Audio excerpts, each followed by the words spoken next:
De vuelta ahora con un panel de lujo. Now we're back with an amazing panel talking about the gender divide and ICTs with some great panelists. The moderator is Matías Centeno, who's in San Luis in Argentina.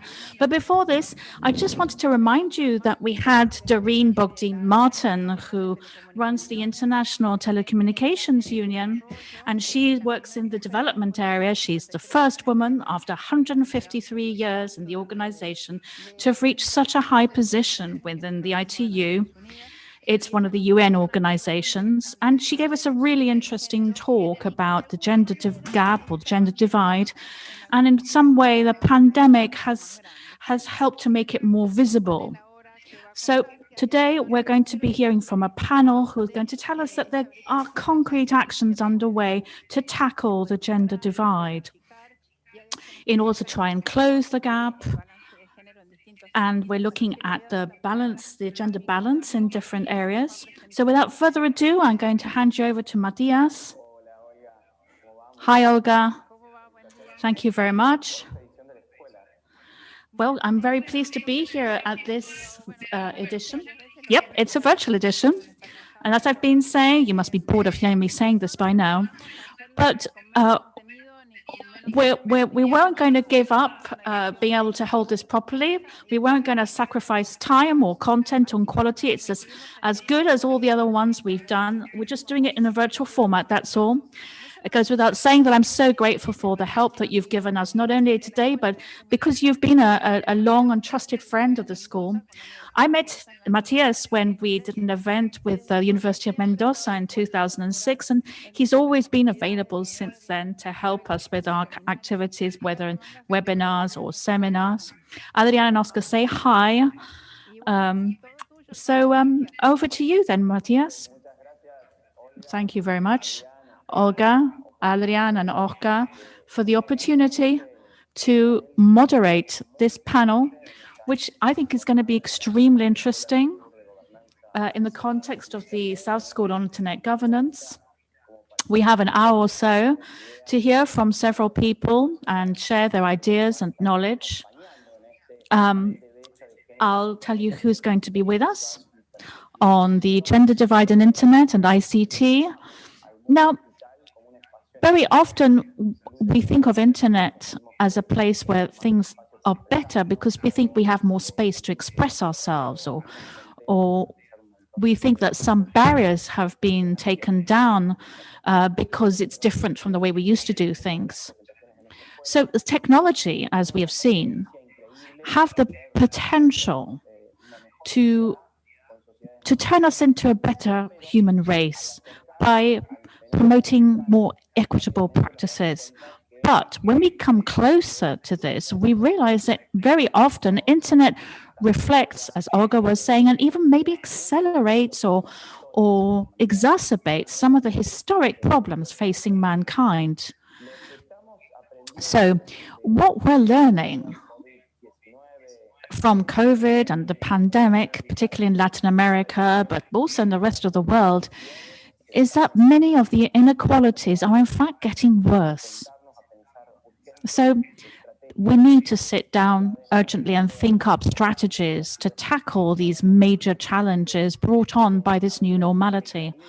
In Latin America and the Caribbean, which according to statistics is the area on the planet which has the most inequalities, some 32 million children may be left out of the educational system as online education progresses, and this has an effect on their job possibilities. As Eclac has pointed out, only 21.3% of people with employment are actually in the conditions to be able to work online. And that gives us a lot to think about. Now, in terms of balances, what we're looking at is that this exacerbates the situation facing women. We have new problems such as those as the gender violence, which has expanded because of the quarantine and people having to stay at home in many countries. And although there's been great progress in terms of rights and use spaces, the gender divide in Internet is still a matter of great concern on and offline, because women have generally lower incomes than men for the same tasks. They have access to less areas where they can express themselves, and they have greater difficulty in inserting themselves economically, socially, and technologically.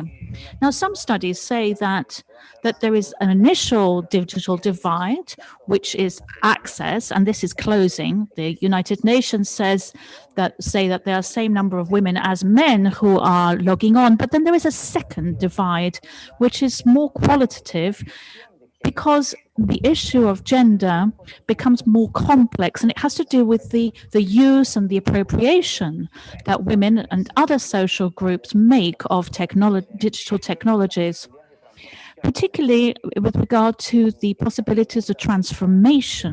Now, this second digital divide can be noticed in divergences which cover as much as 5 to 20% of the employment groups. Today, we're going to hear from people about this issue, and we will be able to take away learnings developed by different professionals, experts from all around the world, who are currently studying how we can close the digital divide, the gender digital divide, by tackling the complex relations that lie between women and ICT. So we're going to look at different, we're going to be hearing from people from different places in Europe and the Americas. First, we're going to hear from Isabel de Ávila, who is in Bogotá. She's the Internet Governance Manager of the ICT Ministry in Colombia. Hi, Matías. Thank you very much. My microphone is on. Can you all hear me? Yes, great. Matías, thank you very much. Hello to all my panel companions. It's a privilege to be here today. Thank you very much to the school, the South School on Internet Governance, for the invitation. Thank you to Olga, the academic director. It's a real honor for me to be here today talking to you about something that is so interesting for me, which is the gender gap in Internet. In our country, in Colombia, and indeed the world, socio-cultural norms in society, stereotypes, the power relations are obstacles restricting the rights and freedoms and autonomy, the economic, political, and physical autonomy of women. For many years, we women are invisible in many areas. And it's like an open secret, really, because of the masculinization, if we can say, of so many roles in society, which are directly related to activities in power, but in politics and religion, roles in the economy, all related to, for instance, related to the military. So all these roles have been very masculinized and related to masculine gender in general terms. I read a very interesting book recently, which I wanted to tell you about. In Colombia, I belong to a book club. We call ourselves the Hedgehog. And every 2 weeks, we read lots of works from around the world, but with different aspects. And we read Santiago Cotevilla. I don't know if anybody's read it. It's a book called, he's written 2 books, which are very interesting. Julia, when he talks in his writings and his accounts about how they build the biography of this important Roman empress, and it's a kind of a way of looking at a story of a very, very important woman in her times. She was the wife of one of the most important emperors of Rome, but he's built a history, a story about the enemies of Julia's, because the fact that she was a woman meant that there is not a single bibliographic reference allowing us to see all the incredible contributions she made to building the last Roman dynasty.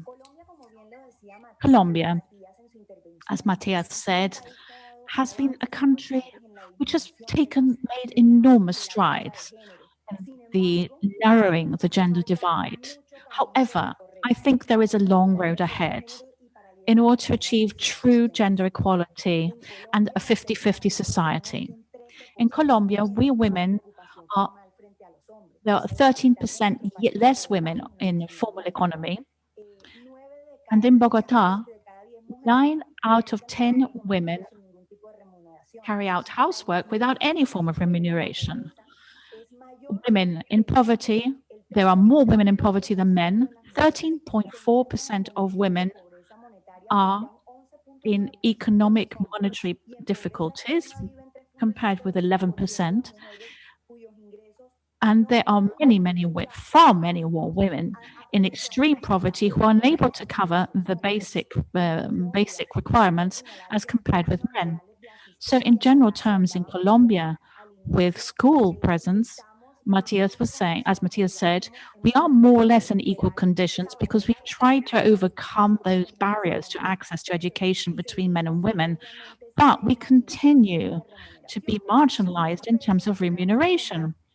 For every 100 pesos that a man works on a specific job with a certain level of schooling, women get 80 pesos. It means to say that women with the same qualifications get 80% of what a man earns. So we're still working on this. Now, when it comes to management positions, only 8% of these are taken up by women. And we are, in relative terms, in the average in terms of these figures.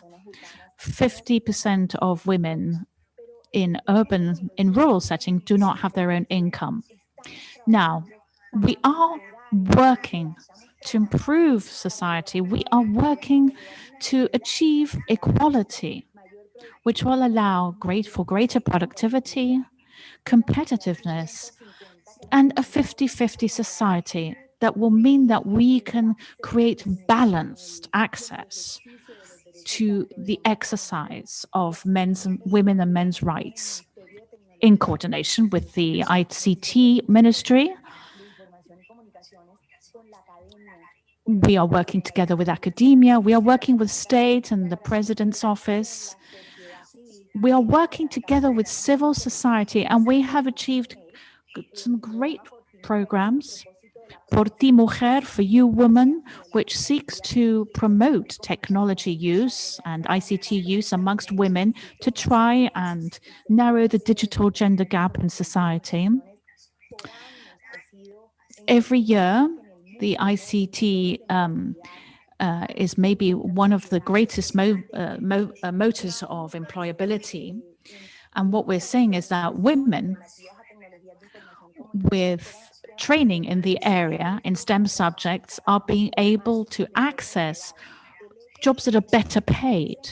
So the fact that women can access STEM careers allows them to have better job opportunities or employment opportunities and thus better income. In Colombia, we have Enterprise Woman, which is another program which we are developing in Colombia to narrow the digital gender gap. 30,000 women who are being trained through free workshops about digital marketing, which help them to gain know-how about how social networks work and have a positive impact on the growth of their businesses. We have empowered women classrooms, where we help women in different areas, in more remote areas or those hardest hit by the economic crisis and also by violence. And what we're doing in these areas is to strengthen women's technological capabilities, to empower them and to access better income. Then we have ICT Women in Colombia, where we are working specifically to narrow the digital gender gap by helping women to network. so that more women, more entrepreneur women can build an economic base in our country. Then we have women.gov, which started 2 years ago with a campaign to empower women. And this campaign seeks to help women to set up their own .coms in order to be able to market themselves and access new opportunities on the networks through being empowered to use new technologies. So it's really interesting to see what civil society is doing as well, to see what women working in the ICT sector can do. And I'm proud to be part of this movement. We've been working for 2.5 years in the civil sector to develop a context, a social context, which promotes scientific knowledge amongst women, to promote public policy making with a view to helping women to contribute to the country's economic development. And what we're trying to do is helping women to develop themselves on the basis of the experience in the ICT sector. And what we're doing is empowering them at regional level so we can achieve a truly 50-50 society, or at least move towards one. As ICT women, we hold conferences, we set up focus groups, we take part in different kinds of spaces. And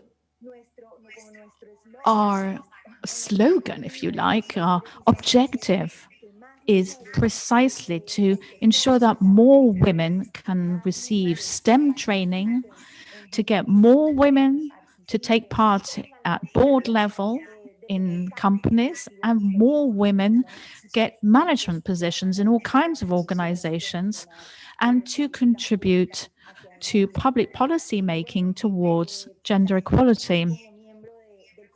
And as a member of the board of women in management in Colombia, we also working on this aspect in society.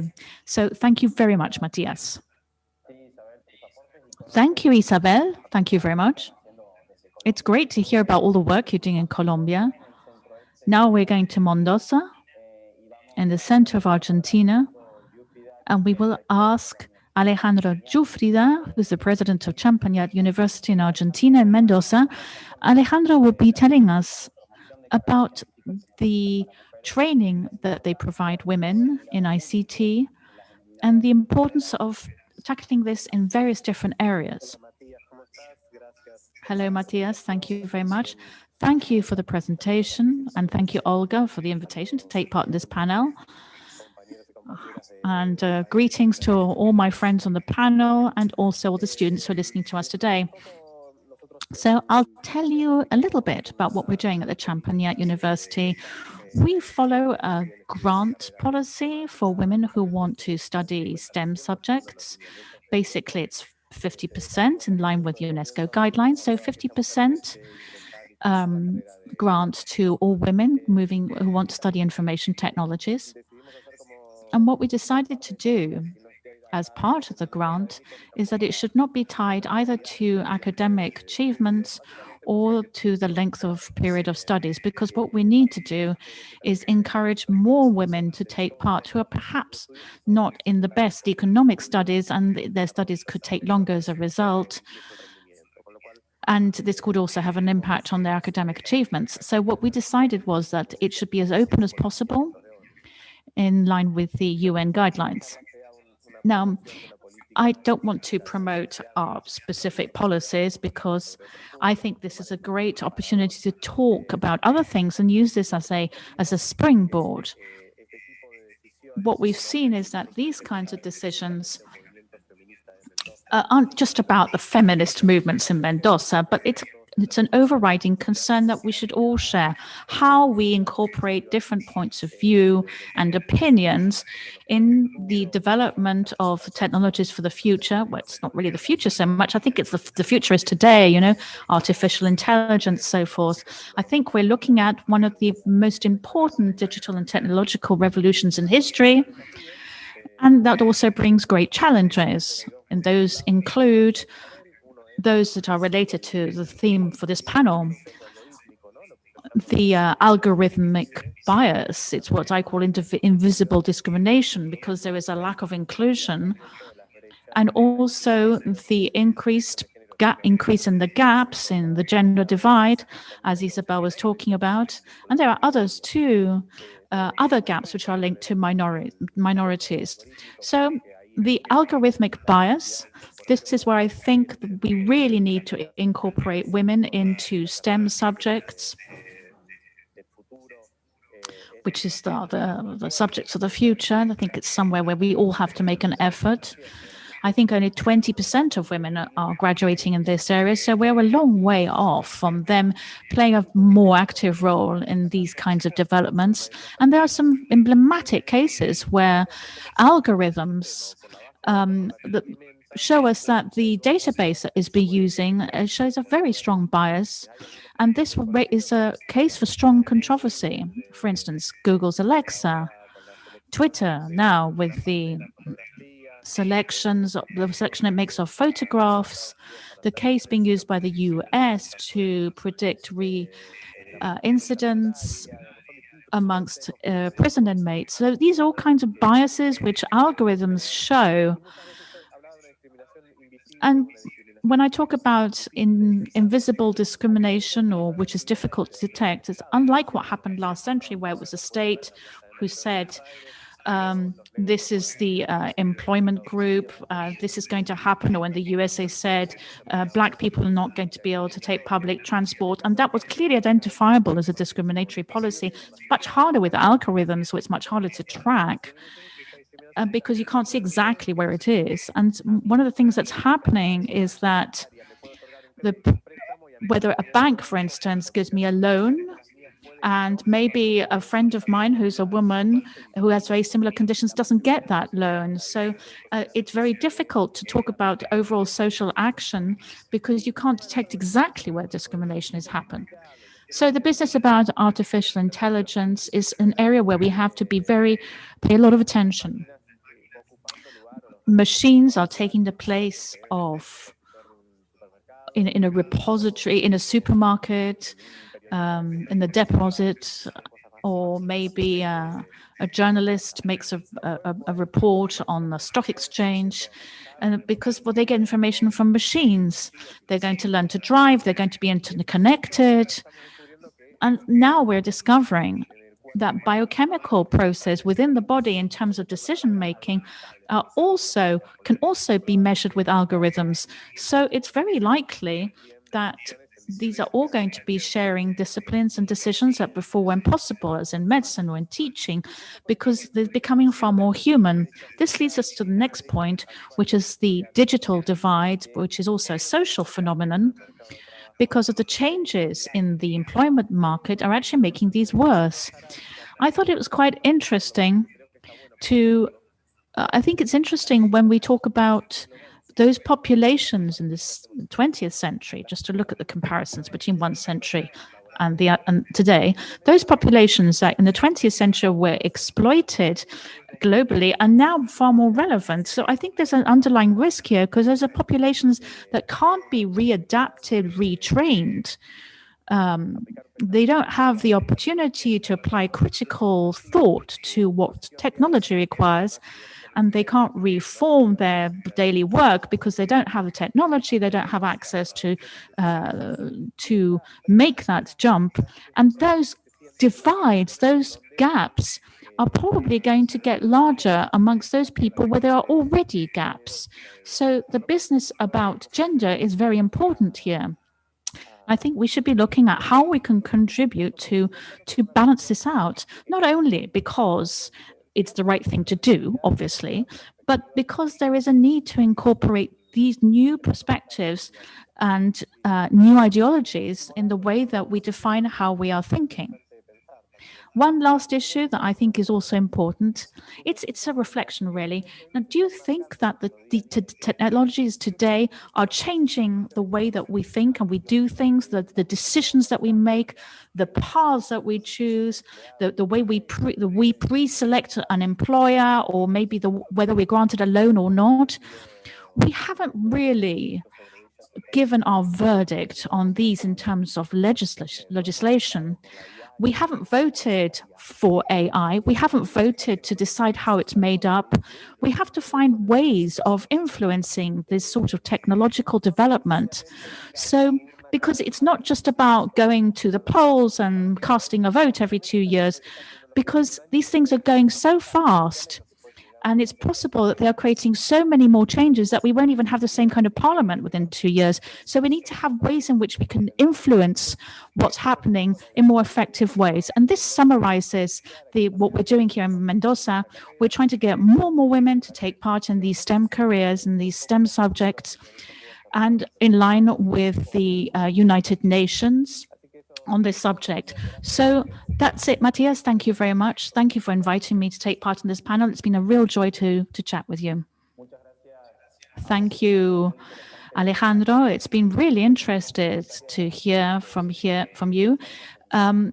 It's a compliment, really, to what Isabel was telling about. So what you're doing in Colombia, you're telling us about what you're doing from the academic point of view.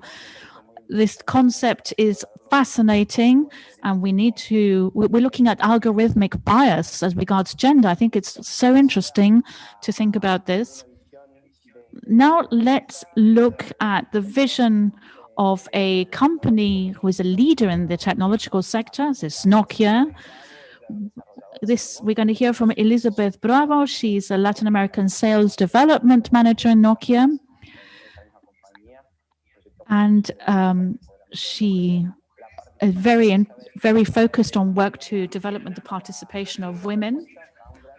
And she's going to help us find answers to this big issue, which is who and how can people help to narrow the digital divide? Elizabeth, over to you. Well, thank you very much, Matías, and thank you again to the South School on Internet Governance for giving me the opportunity to talk about something that's so important. So from NOKIA, and in fact, this is also what I think, I wanted to talk about the issue about who can act to help reduce the gender divide in the ICTs.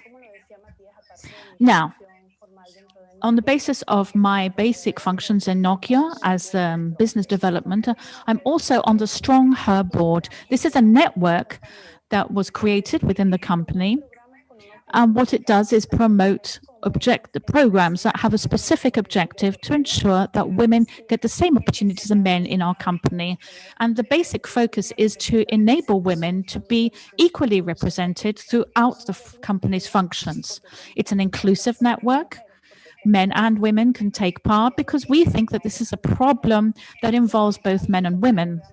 And some of the programs, the flagship programs that we're undertaking is, for instance, the Charter for Managers, where we provide a list of best practices to managers so that they can build well-balanced teams in terms of gender, and also to avoid the unconscious bias like prejudices that we know exist.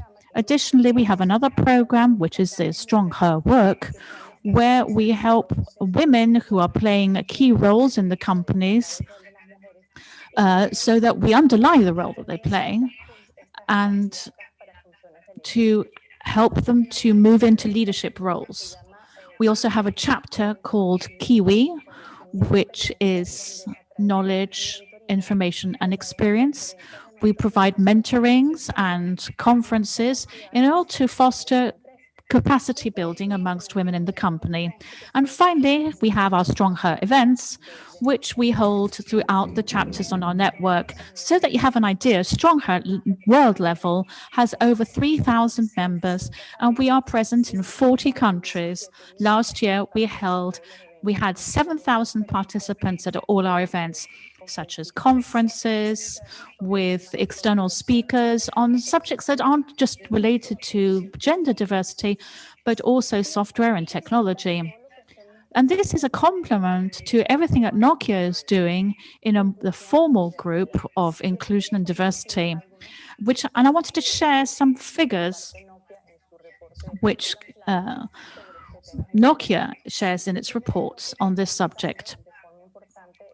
We are focusing on checking that our recruiting programs are gender balanced, because this is where it all starts, isn't it?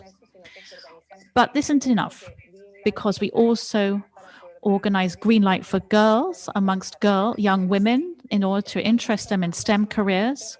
We are also working actively on actions to close the salary gap between men and women in the company, which when they carry out the same functions. And finally, it's also important in terms of numbers to say that we have 22% of women on our labor force, and 15% of women of our management positions are held by women.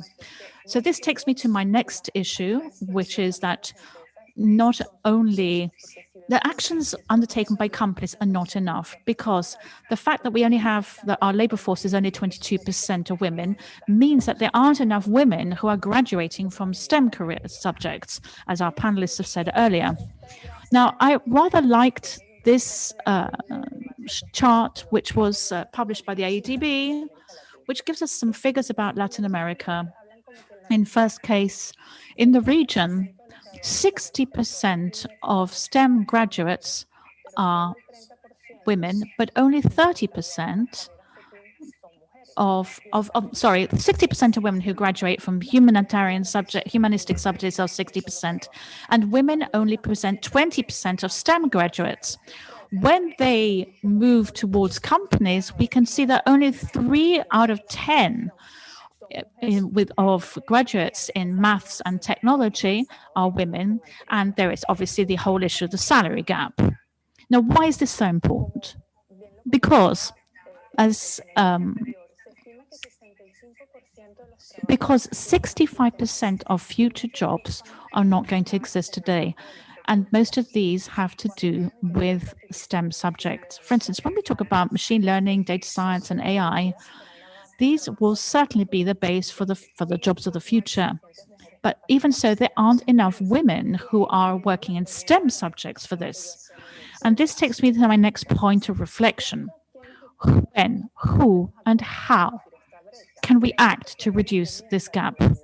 Because this starts in childhood. We in the companies, we can take lots of actions, but it's in childhood where we need to start fighting against stereotypes which takes women away from STEM subjects. They're told that they're boring, complex, only for men. And this is where we need, as parents and educators, to focus on changing stereotypes.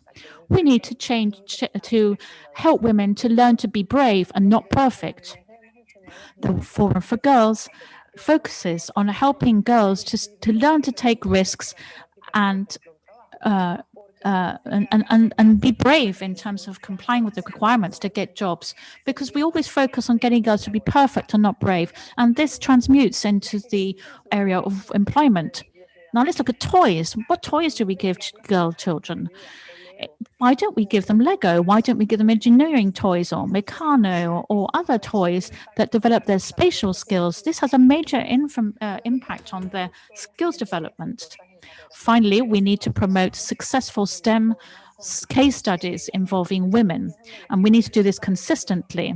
This is where parents and educators play a key role, not only in childhood, but also all the way through to adolescence. The OECD figures show that STEM subjects, only 4.7 of girls in teenage years choose STEM subjects. So we need to make sure that more women are moving into STEM subjects, and we need to help young women, young professional women, to move their careers through as quickly as possible and identify mentors to help them overcome barriers to their development and prejudice. Finally, this takes me to my last reflections. There are some interesting phrases here. First, there is no evidence that men and women have any differences in learning when it comes to these subjects. This is a cultural issue, and these are stereotypes which are deeply rooted in our society. This is Juan Margarito from the IDB. Another, the analysis of over 500,000 messages on social networks show that each 6 images of success, only one corresponds to a woman in the area of STEM subjects. How can we balance this out so women can be seen as successful in STEM careers and thus inspire girls to go for these jobs?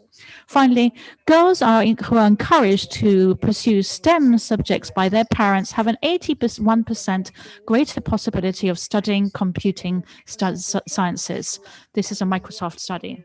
So to summarize, families, educators, universities, parents, we all play a key role in reducing the gender divide in STEM subjects from an early age.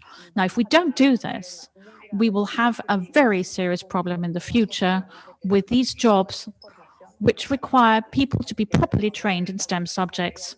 So in order to reduce the gender gap, we need to address this issue right now. Thank you very much, Matías.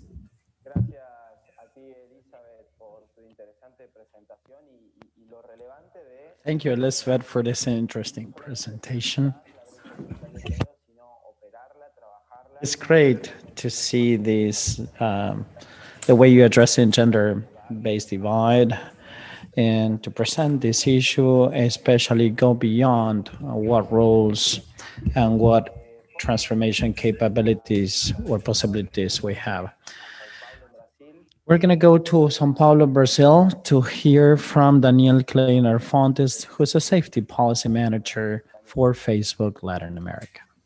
Daniel, the floor is all yours. Thank you. I would like to thank you for the invitation. This panel is incredible. What I learned so fast so far is incredible. Thank you very much. I have a weird accent because I am Brazilian. I am at home in São Paulo, so please excuse me if I make some mistakes in Spanish. And also, I would like to bring to the table a vision on how technology could be or could become an ally to promote this safer world for women. This is super relevant and in part describes how we can close this gender-based divide or gender divide. In order to close or to breach this gap, we could create a safer online and off world for women so that women can coexist without any fears, make their dreams come true, and pursue their future careers in an online that is more welcoming to them. First of all, I would like to explain what I do. I work in the well-being department of Facebook. And the idea is to create a welcoming, well-being platform for everybody. And we highly focus on women in my team. And what I'm going to talk about is what we developed, tools that we bring to the table to create a safer world for women, especially in this region. First and foremost, when we talk about creating better security throughout these platforms, we're speaking of 5 pillars. First are policies. Those are the rules of what you can do or can't do in a platform. These policies should be thought with feedback from experts. And the gender-based perspective should address policies, tools, the help or assistance, and the alliances. Because with this gender perspective, especially in Latin America, where unfortunately we are in one of the most violent regions of the world for women, if we do not bring this to the table, we cannot achieve this goal. And that is why Facebook has organized discussion forums with activist women that fell victim of this gender incidents and how to build upon or develop policies and resources for women with these online platforms. Here we have some of the places where we held these discussions, and they take us to a vision of building technologies to protect women. And one of the things that we could do after holding these conversations is to have a tool preventing to share unconsensuated images, because victims tend to be women in most of the times. For example, Cifernet is an organization that works with gender-based violence online. Reports that more than 80% accounts for women, generally called child pornography, is related to women or girls. And when this material becomes exposed, so with the help of engineers and experts, we created a tool to prevent these sort of situations from happening. So first, we need to be able to trace this concept. When unfortunately this is shared for the first time in the platforms, we create a hash. So if somebody would like to share this information, we can prevent it from being shared. So we delete it from the server. However, we still keep a copy, a digital copy, and we can prevent new shares. And this has taken us to do something more about this sort of situation. And that's why we created a center of information or a data center where we aggregate a lot of content on how to collect evidence, how to file a claim, and a pilot test together with alliances like Luchadoras from Mexico, Internet in Brazil. And the pilot program allows women to protect their content before this image is being shared. Now, the pilot program has three pillars. First, to prevent it from sharing. So women basically are not going to be suffering this threat. So even though if there's a threat or an attempt to share this material, that's why we are urged to file a claim so Facebook can take action. Another example that I consider to share it with you is how technology could become an ally to protect women is called Isabot. Isabot is a robot created with the objective to aggregate information and protecting women, especially in Brazil. It's an alliance and a partnership that we had with Google and with two other Brazilian organizations, that is MAPA of Entretenimiento de Yoga. It's an assistant that lives in Facebook, and Isabot provides information for women on gender-based violence online and offline. ISA is going to bring information and tell women how to protect from the digital violence, harassment, or other sort of information, and also a solution for domestic violence. And this is a new thing that emerged during the pandemic. The pandemic reinforced the idea that is another pandemic, and that is the pandemic of gender-based violence. So basically, Sabot connects the women to those organizations that provide free support or advice, psychological advice, or any assistance that they can provide to victims. Also, information on the rights and other key information for people that are subject to this sort of situations. I urge you to visit isabel.org, and to share this tool with women that you know that they may be in need of this assistance. Speaking of the pandemic that unfortunately has caused struggle in a very negative way,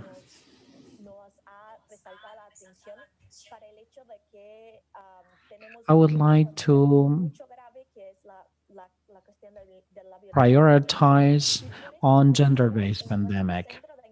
That's why in our data center, what we did in Facebook in real time, we launched a data center for COVID-19 with quality information, and we include information with NGOs that work with gender-based violence, with women, on how to help or provide assistance to those people that suffer domestic violence, and then connect them with the necessary resources.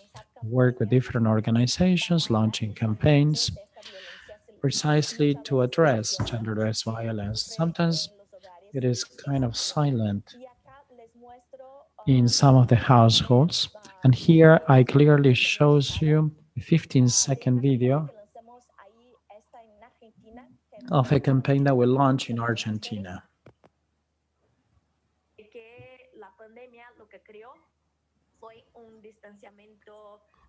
The pandemic created a physical but not social, especially when we can address or we can relate to a person that is suffering from gender-based violence.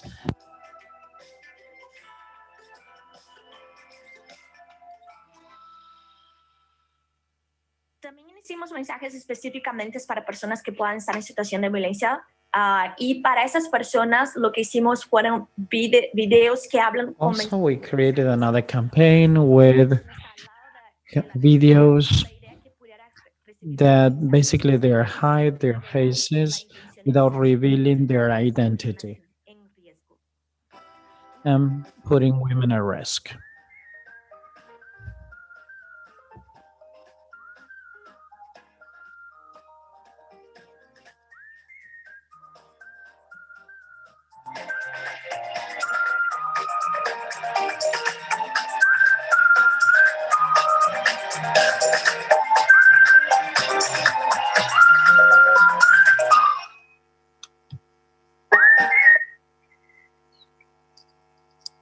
Por fin, llegando al final de mi presentación, también estamos... I'm concluding with my presentation. Let me tell you that we're supporting the Ministry of Women in all these countries to help expand the assistance being provided in Argentina and in Chile. We're helping, or we provide a WhatsApp channel. So the idea is to offer these victims a hotline, a private line, so they can communicate in the event they need it. Private, and probably to communicate privately through WhatsApp could be of more help than having a phone call. Here you may find further information like the Security Center, that is facebook.com/security. Thank you, Daniel, for showing us all the work that is being done in Facebook.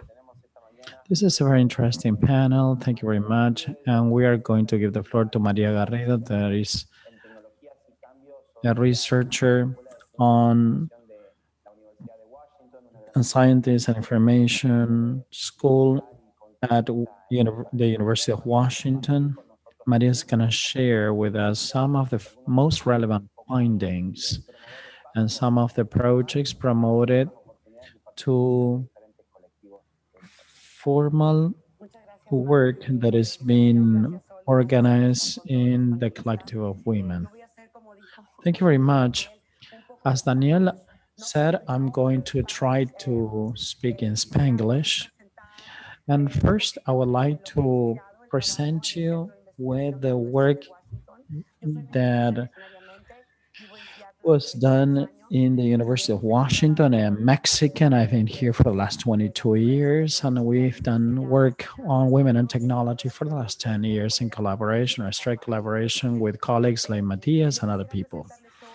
I would like to present present you with a perspective based research on feminist and intentionality in the three pillars or axes: gender, technology, and research. One of them is the ability and skills of women and girls to have access and use ICT. As many panelists have referred to, that's the first divide. The second gap that Danielle and Elizabeth and Alejandro talked about is the involvement or the participation in designing new and better technologies.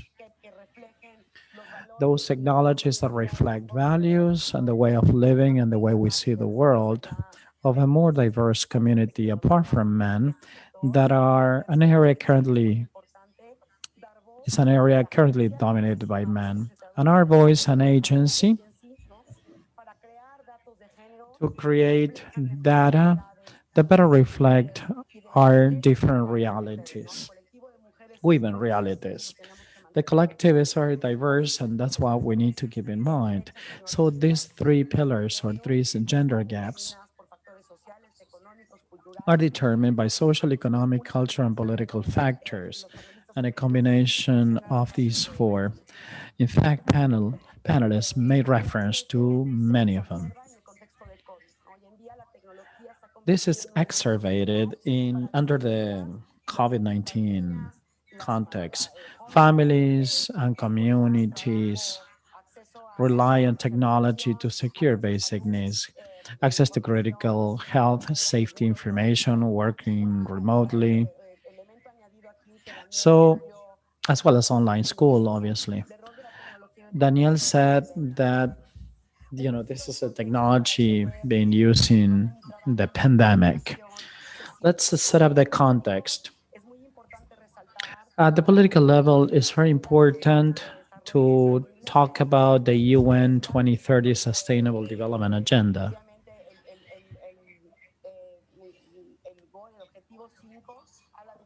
where the fifth SDG speaks of gender equality.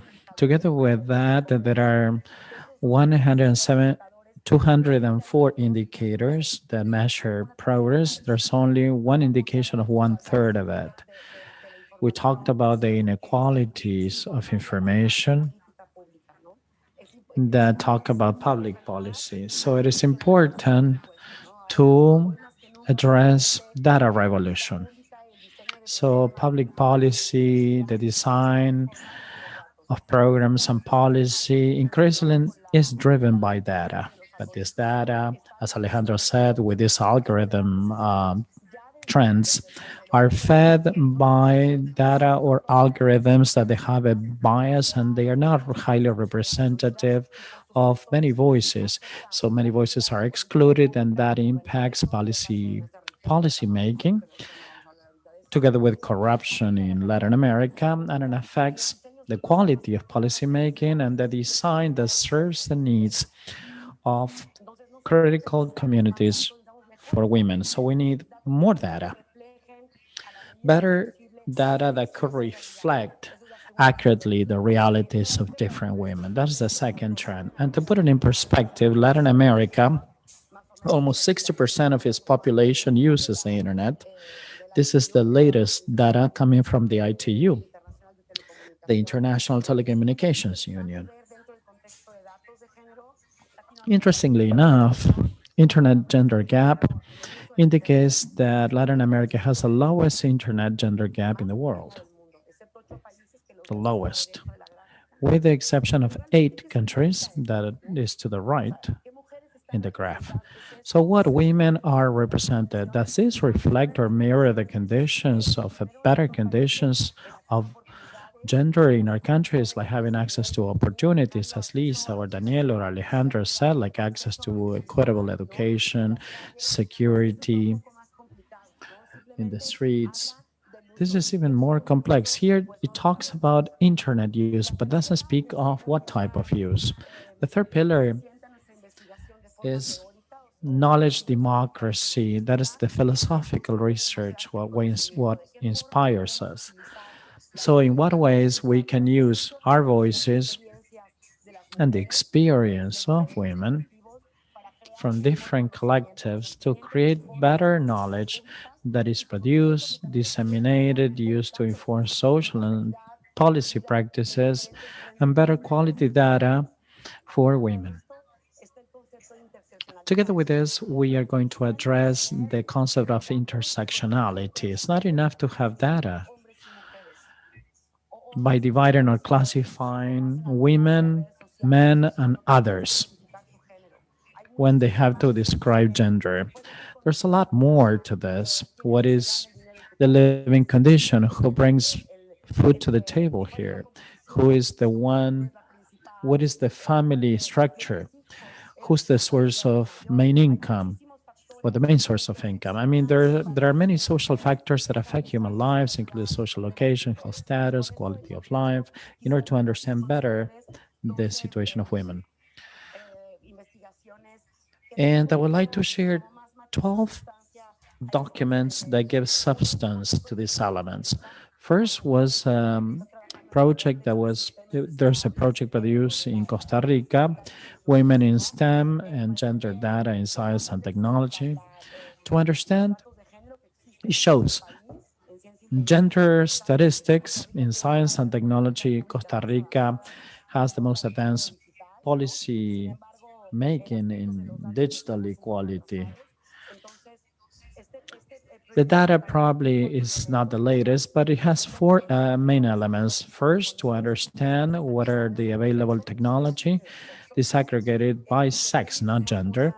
The other thing is that we did some focus groups with women in different STEM disciplines or in college with college students who are working in also in the tech industry. And then we conducted some workshops, some training on data equality, and it helped us understand what were the spaces that were in need of this data or what data was not available that they could be improved and report this public policy that we spoke so much that they need to be evidence based. And this is what we found. This is what we have nowadays in Costa Rica. As I said, this is one of the most important most advanced countries in order to mitigate this gender divide, the gender gap. There are two indicators of access and use disaggregated by gender, 7 on education and 7 on employment. So there's no substance on what the stakeholders are that affect the participation of women that join the workforce or that they join college or that they have access not to important jobs because they consider them that they're not capable of doing that. The most important and pressing data gaps based on lived experience and reality of women. One is the access and use technologies of women living in rural remote areas, including indigenous women. So this low gender-based equality represents also in urban areas than remote areas and indigenous women. Factors that affect the participation and completion of women in STEM disciplines from high school to university. And then the other one that is important, Facebook, for example, has policies in this front, how to improve quality of life and opportunities at work, leadership opportunities, and to lead a professional career so they could demonstrate their own skills and they are not disregarded. This is from the point of view of a collective of women in Costa Rica. Right now, I'd like to move on to another collective of women that is totally different. Women that live as refugees in Seattle. As you all know, here we are exploring the role of technology, access, and technology education for refugee women in Seattle. This is focused on women's experience, democracy, and recognizing and acknowledging their voices. As you all know, there are 65 million refugees across the world. The United States is one of the most receptive countries. Not so many refugees have come to the United States because of Trump, and 72% of the refugees come from these 5 countries, very diverse countries. What we found with the available programs on technology and access is that the IT industry, where we have Amazon, Microsoft, the second largest Facebook, and the second largest Google office, is basically nil. These corporate contributions to improve women refugees in Seattle is basically nil. So we have no diversity of funding. So they basically, as there's a lack of diverse funding sources, it doesn't help with the refugees. So they could participate socially, economically, and culturally in other fronts. What we found in the initiatives that we have in place for refugee women, first, we have technology, education, and employment to be more economically independent.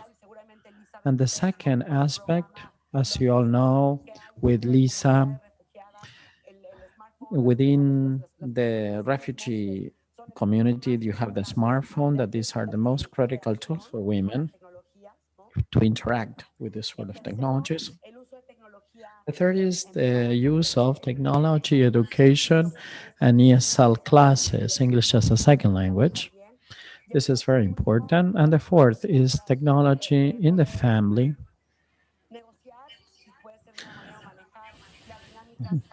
to manage the community life where they live. And let's go back to the ICT gender gaps. It's important to analyze the gender gaps based on the social, economic, cultural, and political factors that affect this participation. Based on these 3 pillars, this is the 3 that we have identified: the ability and skills for women, the access and use of ICT, and designing new and better technologies so that they can legitimately illustrate how the involvement of women and what they represent. Thank you very much. Thank you, Maria. That was really interesting. I said this, I tried to fit in as much as I could. It was very interesting, and it helps us to connect the dots, if you like, between the different speeches given by our panelists. So now let's look at the questions that Olga has for us. Hi, Mati. Thank you, everybody. That was a really interesting panel. I hope you can all hear me. Students are in another chat group, so I'm going to have a look at the questions. There are lots of questions.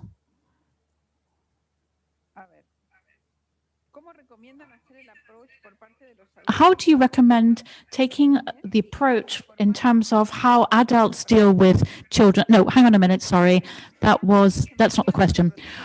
What are the challenges in terms of protecting women's rights on internet on the basis of the peace process in the last few years? I'm going to read 2 or 3 questions, and then we'll see who wants to answer them. What do you think are the reasons why women aren't accessing STEM subjects and why one of our people says that there's lots of STEM women studying STEM subjects. There's lots of good STEM subjects for women. Are there any ethics courses in STEM subjects? And finally, the interesting conversation about gender diversity and the gender gap in Latin America. Perhaps could we extend this to other genders, non-binary, trans, and so forth? Are there has research been carried out in these areas? Perhaps it should be more expansive. That's the next subject that we'll need to tackle in the future, right? The whole issue about multiple genders, right? Well, that's very interesting. Well, I don't know who would like to start. Who would like to start? Isabel. But why don't we do this in the order in which we spoke on the panel? So this is a very interesting question. Why do women, in spite of having access and opportunities and access to the right to study STEM subjects, why don't they do this?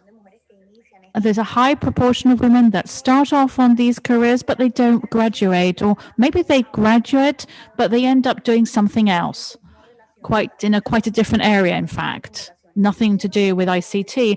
Now, one of the limiting factors here, which has been identified, has to do with stereotypes. These stereotypes that these careers, these subjects are more for men, and that there is a lot of competitiveness, and it takes you in a world dominated by men. All of this means that women feel limited or put off starting these careers, and that has been statistically proven. Now, what we need to do is to provide incentives for women and promote access to these subjects, helping them to access employability once they graduate. I think all of the panelists have mentioned this. From the civil society, we are working to articulate with academia and create inclusive spaces to inspire women through ICT, helping them to understand that if they study STEM subjects, they can find many more doors open to them in terms of empowering them and improving their salaries, better job opportunities by leveling out access to the labor market. So we need to know that these stereotypes, this vision, this stereotypical vision of training in STEM subjects is what has meant that many women give up or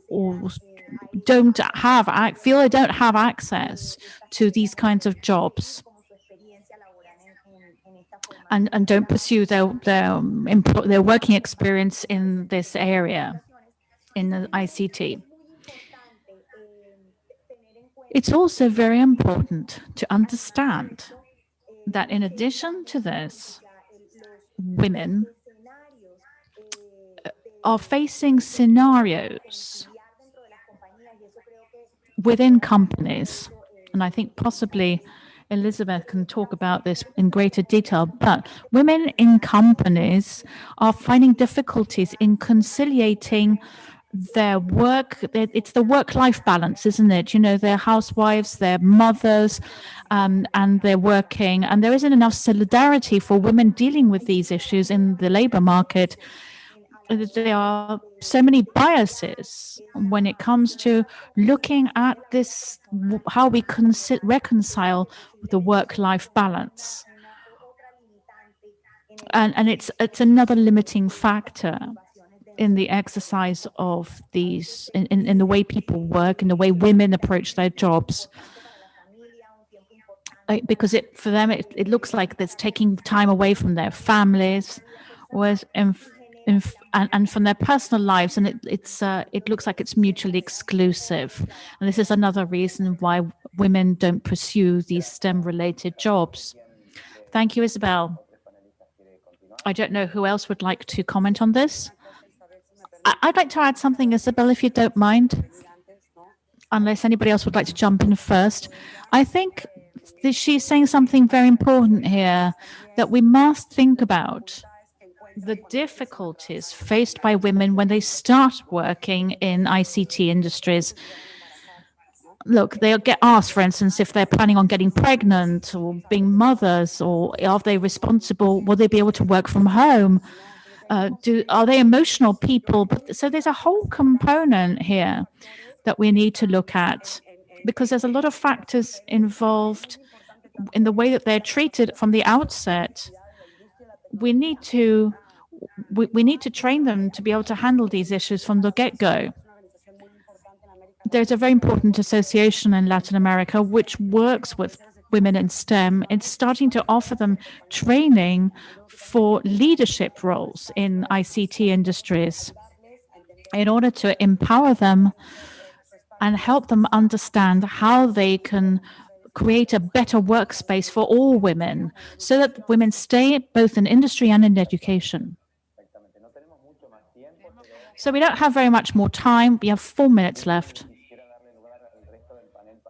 Well, I'd like to ask the rest of the panel if they have anything to add.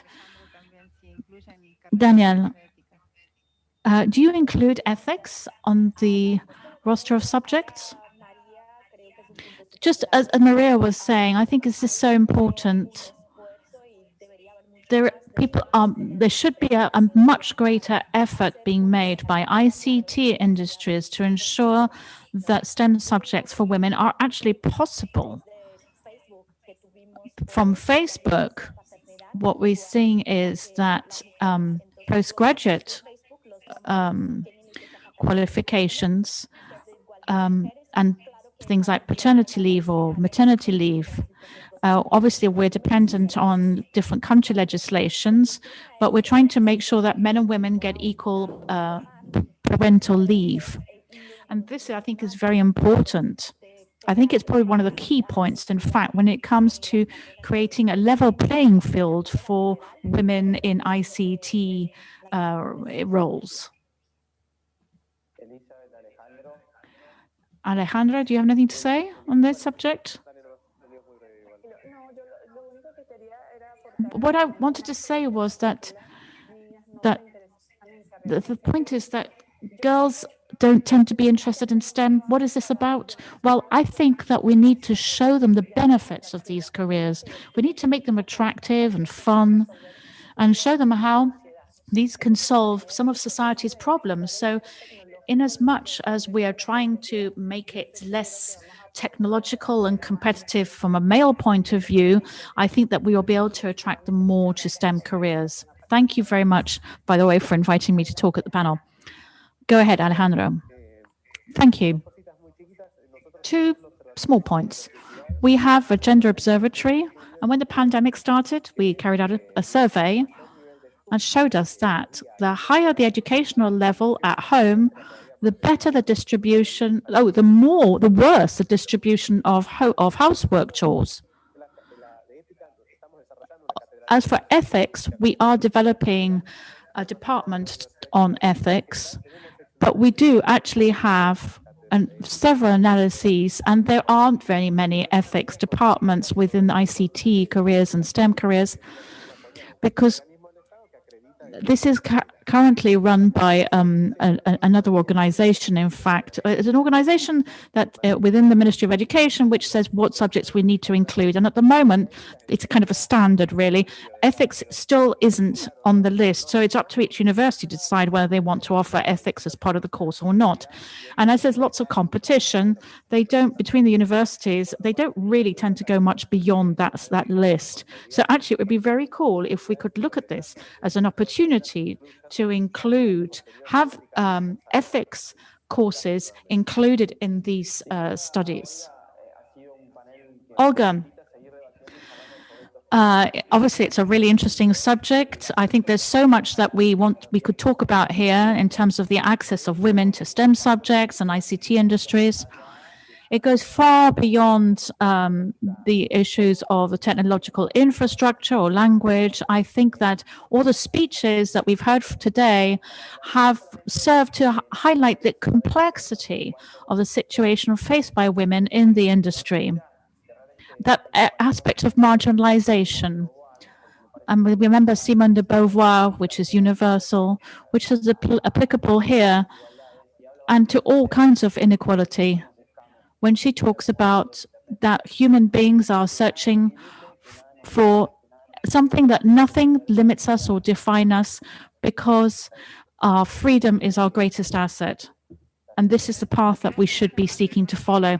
Thank you, everybody. Thank you, Mati, for great moderation. I just want to make one last reflection. One person says that during the pandemic, women work far more because we have to do all the house chores and work as well. And it's true, us women, we always work harder. Now, I have high hopes for the new generations coming through the ranks. I think that younger couples, younger families are tackling the issue of working from home and working away from home in a very different and more equitable fashion. So I think it's an issue of time. I think that those of us who are young, like me, who could continue to progress, but I think that younger people are far clearer about this, and as they are also far clearer about looking after the environment. So I think it's a path that we are on, and in fact, it's our destiny of those of us who are building the future. Thank you very much for being with us today. Big hugs from Buenos Aires. Stay safe, stay at home, and look forward to seeing you in the short term, hopefully. Thank you very much. Bye-bye. Thank you. Bye-bye. So we'll be back in 10 minutes. Don't go away.